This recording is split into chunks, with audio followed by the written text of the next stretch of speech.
Бала күнінде сабалақ атанған түйеші 300-дің басын қосқан Абылайхан атағына қалай жетті? Алдымен ментордан тәлім алды. Жастайынан Төле бидің түйесін бағып жүріп, үлкен кісінің даналығына құлақ асты. Неге? Менторы бар жасөспірімдер көшбасшы болу ықтималдығы жоғарырақ болады. Қалай қолдануға болады? Ресми түрде тағайындалған менторың болмаса да, үлгі тұтарлық жоғары сынып оқушысы немесе сүйікті ұстазының жанында жүріп, әңгімелесіп кеңес ал.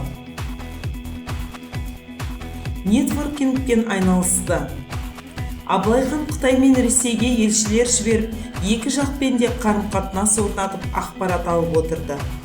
Неге? Нетворкинг жүйесін дамытқан адамдар жұмыста тез көтеріліп, жетістікке жету оңайырақ болады. Пайдалы таныстары бар адамның өзі пайдалы деп есептеледі.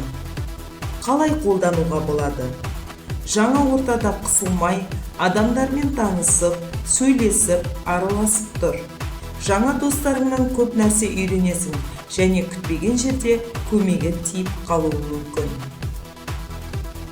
Жеке брендін дамытты.